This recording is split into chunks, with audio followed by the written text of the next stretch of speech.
আসসালামু আলাইকুম। আবু নাসির রাদিয়াল্লাহু আনহু এর ইসলাম গ্রহণ।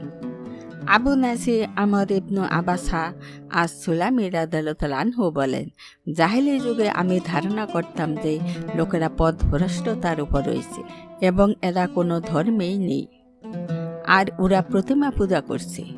অতঃপর আমি এক ব্যক্তির ব্যাপারে শুনলাম যে তিনি মক্কায় অনেক আশ্চর্য খবর বলছেন। সুতরাং আমি আমার সওয়ারির উপর বসে তার কাছে এসে দেখলাম যে তিনি আল্লাহর রাসূল সাল্লাল্লাহু আলাইহি সাল্লাম। তিনি গোপনে ইসলাম প্রচার করছেন, আর তার সম্প্রদায় মুশরিকরা তার প্রতি দুর্ব্যবহার করছে। সুতরাং আমি বিচক্ষণতার সাথে কাজ করলাম। আমি মক্কায় তার কাছে প্রবেশ করলাম। অতঃপর আমি তাকে বললাম, আপনি কি? তিনি বললেন, আমি নবী। আমি বললাম, নবী কি? তিনি বললেন, মহান আল্লাহ আমাকে প্রেরণ করেছেন। আমি বললাম, তিনি কি নির্দেশ দিয়ে প্রেরণ করেছেন?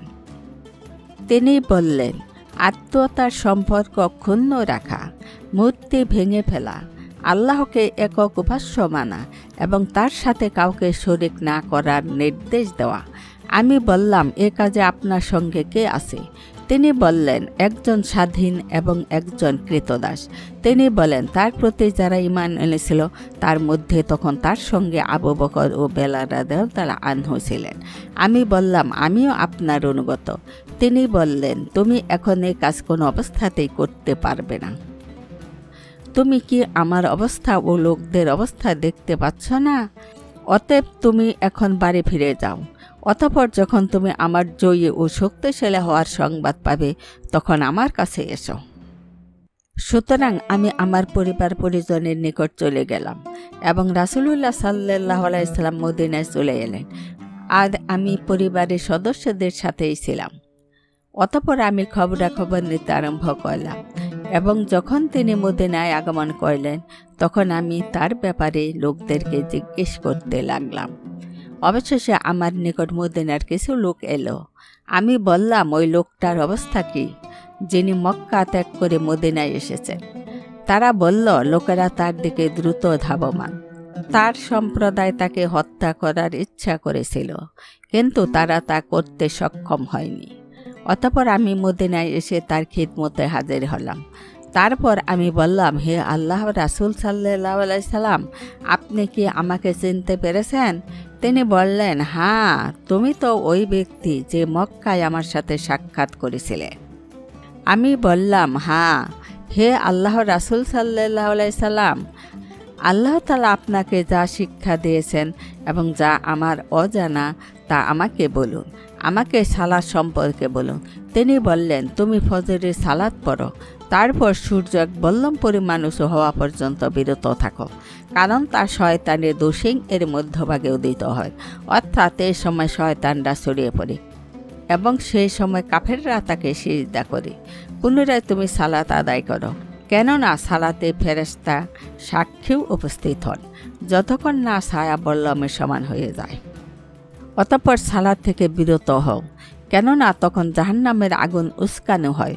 অতঃপর যখন ছায়া বাড়তে আরম্ভ করে তখন সালাত আদায় করো, কেননা এ সালাতে ফেরেশতা সাক্ষ্য উপস্থিত হন। পরিশেষে তুমি আসরের সালাত আদায় করো, অতঃপর সূর্যাস্ত পর্যন্ত সালাত আদায় করা থেকে বিরত থাকো, কেননা সূর্য শয়তানের দোষিং এর মধ্যে অস্ত যায়, অর্থাৎ এই সময় শয়তানরা ছড়িয়ে পড়ে এবং তখন কাফেররা তাকে সিজদা করে। পুনরায় আমি বললাম, হে আল্লাহর নবী সাল্লাল্লাহু আলাইহি সাল্লাম, আপনি আমাকে ওযু সম্পর্কে বলুন। তিনি বললেন, তোমাদের মধ্যে যে কেউ পানি নিয়ে হাত ধোয়ার পর কুলি করবে এবং নাকে পানি নিয়ে ঝেড়ে পরিষ্কার করবে, তার চেহারা, তার মুখ এবং নাকের গুনাহ সমূহ ঝরে যায়। অতঃপর সে যখন আল্লাহর আদেশ অনুযায়ী তার চেহারা ধৌত করে, তখন তার চেহারার পাপরাশি তার দাড়ির শেষ প্রান্তের পানির সাথে ঝরে যায়। তারপর সে যখন তার হাত দুখানি কোণে পর্যন্ত ধৌত করে, তখন তার হাতের পাপরাশি তার আঙ্গুলের পানির সাথে ঝরে যায়। অতঃপর সে যখন তার মাথা মাসহ করে, তখন তার মাথার পাপরাশি চুলের ডগার পানির সাথে ঝরে যায়। তারপর সে যখন তার পা দুখানি গিট পর্যন্ত ধৌত করে, তখন তার পায়ের পাপরাশি তার আঙ্গুলের পানির সাথে ঝরে যায়। অতঃপর সে যদি দাঁড়িয়ে সালাত আদায় করে আল্লাহর প্রশংসা ও তার মাহাত্ম্য বর্ণনা করে, যার তিনি যোগ্য এবং অন্তরকে আল্লাহ তাআলার জন্য খালি করে, তাহলে সে ওই দিনের মতো নিষ্পাপ হয়ে বেরিয়ে আসে যেদিন তার মা তাকে প্রসব করেছিল। তারপর আমর ইবনু আবাসা রাদিয়াল্লাহু আনহু এই হাদিসটি রাসূলুল্লাহ সাল্লাল্লাহু আলাইহি সাল্লামের সাহাবী আবু উমামা রাদিয়াল্লাহু আনহু এর নিকট বর্ণনা করলেন। আবু উমামা রাদিয়াল্লাহু আনহু তাকে বললেন, হে আমর ইবনু আবাসা, তুমি যা বলছো তা চিন্তা করে বলো। একবার ওযু করলেই কি এই ব্যক্তিকে এতটা মর্যাদা দেওয়া হবে?